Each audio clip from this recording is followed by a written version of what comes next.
Hi everyone, Nathaniel Tano here, the internet's busiest music nerd, and it's time for a review of the new Joanna Wang record, Hotel La Rut. Yep, this is the 12th full-length album from singer, songwriter, composer, conceptualizer, Miss Joanna Wang. She was born in Taiwan, raised in America, and I'm just now finding out about her music, believe it or not, despite the fact that she's been actively at this art form for like 2 decades now. However, I think now is as good a time as ever to start appreciating Joanna's work, especially since as I went back into the early days of her catalog, I wasn't necessarily crazy about a lot of what I was hearing, which is kind of funny because I could imagine people who may have been fans of a lot of those early records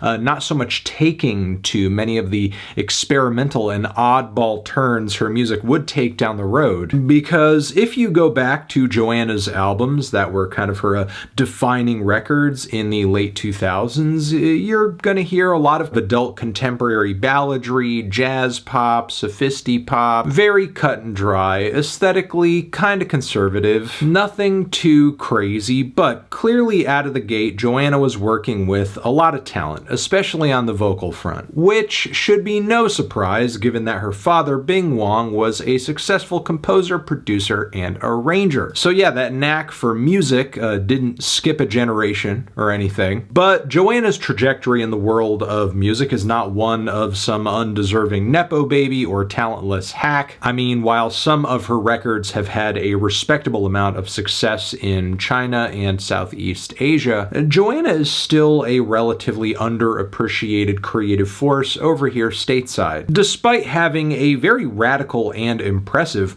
artistic evolution across her catalog. Like I said, while Joanna's early work isn't exactly mind-blowing, it wouldn't take long for a lot of this jazz pop stuff to kind of take a darker turn, especially on this Joanna and Wang Ro Lin record where, yes, the instrumental palettes are very close to that of previous projects, but the lyrics go into some interesting and unlikely places. We have some songs here about paranoia, depression, hating how mundane generally adulthood is. Also a snarky portrayal of love with a tax-dodging businessman who has taken interest in Joanna despite their age gap putting her at the same age as his daughter. Joanna would go on to experiment further and up the ante on subsequent albums, like the schmaltzy, futuristic novelty synth jazz all over the record Galaxy Crisis, which is pretty fun. We also have Joanna singing over very ornate, pretty, and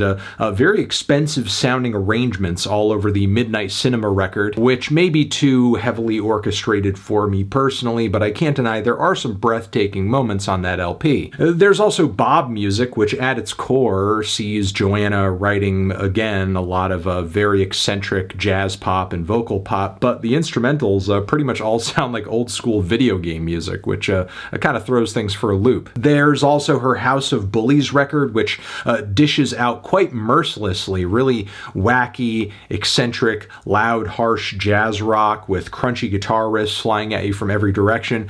Fans of the Cardiacs as well as Mr. Bungle should take notice of this one. I'm not even going to get into the story behind the record, but know that Joanna is definitely one for a good narrative, especially considering how the narrative is even more central to the appeal of her 2018 album Modern Tragedy, which at a cursory glance is a record that could really give any artist's bitter breakup album a run for its money. Then following that we had 2019's Love Is Calling Me, which saw Joanna getting conceptual more on the musical side, as this album contains a series of covers, renditions of songs that dropped from the 60s to the 80s, featuring artists from Taiwan, Hong Kong, Japan. And in the process of redoing these tracks, Joanna may take different vocal approaches, switch to different languages, and also, most importantly, present them with a more, I'll say, earnest an organic and straightforward instrumental palette. Some of her singing on this record is actually surprisingly whispery,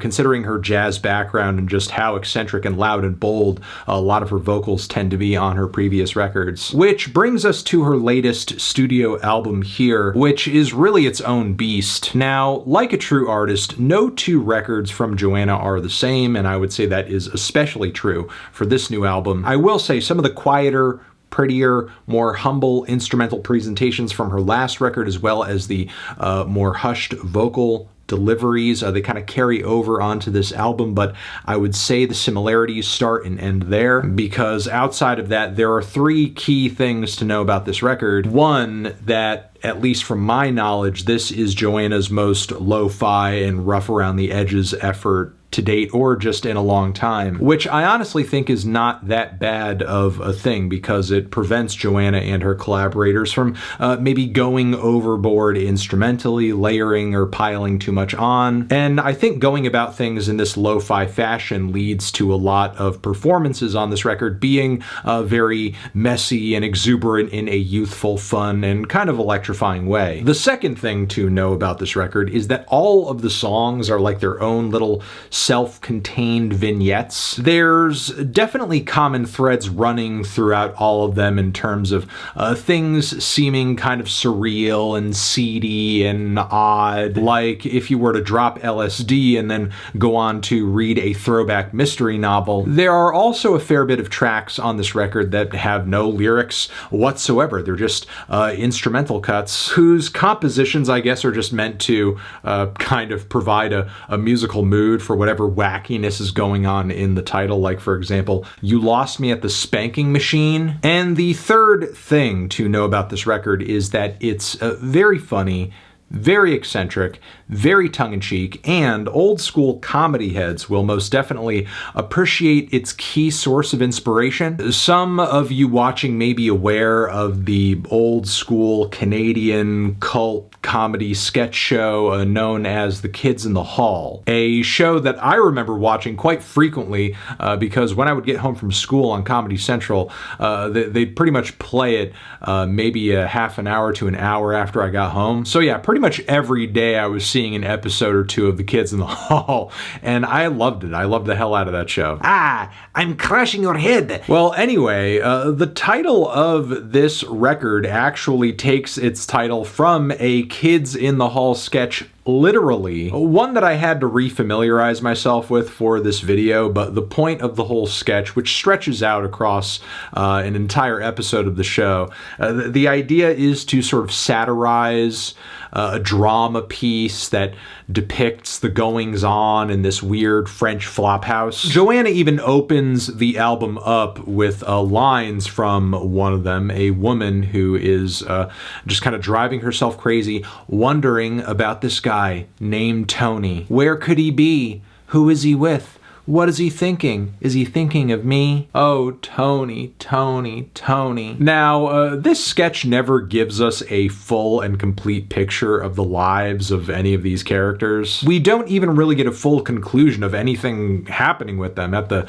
time they're being depicted in these sketches. But this ends up kind of being the basis for this album's whole concept. I mean, imagine this same hotel, but with a wider array of characters and happenings and goings on. And we're just kind of popping in, doing a little bit of a peek on all of them for one track after the next. Some of which feature songs that are fully complete, structured out tales or narratives or stories, either told by a narrator or from a first-person perspective. Others are short little motifs and vignettes. As far as the longer and more narratively dense tracks go, we have one about a woman who's captivated by a criminal she saw on the TV. She can't believe whatever he did or what he's accused of doing couldn't possibly be true. I love this guy. There's also a story of a man who is pissed off about the pigeons on his balcony, so he prepares to like spray them with bleach out of a water gun. And the whole thing is presented like this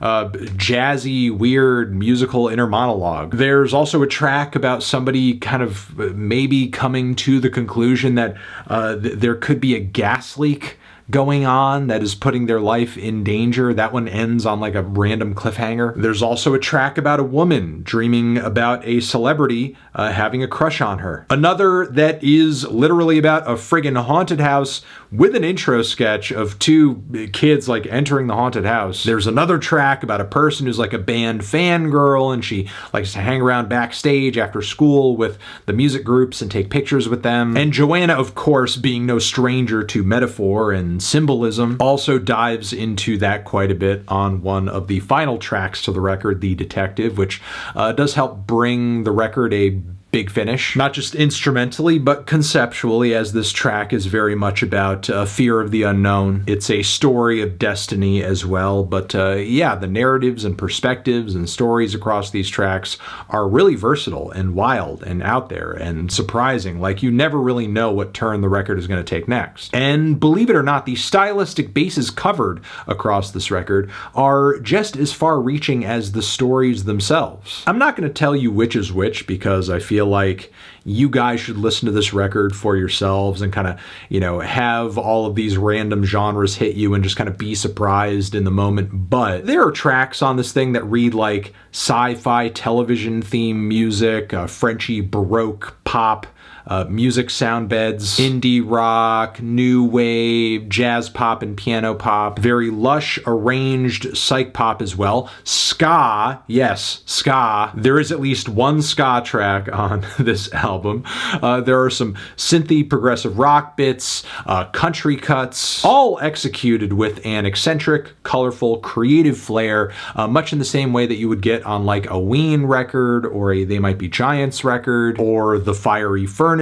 But I would say in Joanna's case, you're getting even more flashy and sharp performances given her very skilled musical background. Now, with all that being said, there are a lot of tracks on this record, a lot of things, a lot of ideas just kind of flying by at a million miles an hour. And of course, in the midst of all this chaos, all this haze, there are some cuts that kind of breeze by or don't leave much of an impression, but the vast majority of them most certainly do. And if I have any other major criticism from here, it's that I wish narratively and conceptually the entire thing kind of wove together in a stronger fashion toward the finish. I mean, given just how concept conscious Joanna is, I'm sure in her own mind it does that on some level. But from my perspective, it most definitely could have been, I think, a bit more clear about it and how it accomplished that goal. As by the end of this record, it does kind of feel like we're left with more questions than we are answers. Overall, though, entertaining album, fantastic record, super creative, and I think one of the most fun experiences any of you are going to have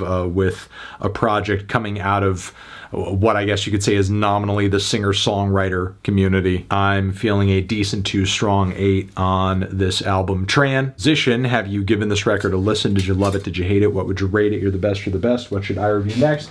Hit the like if you like. Please subscribe and please don't cry. Hit the bell as well. Over here next to my head is another video you can check out. Hit that up or the link to subscribe to the channel. Anthony Fantano, Joanna Wang, forever.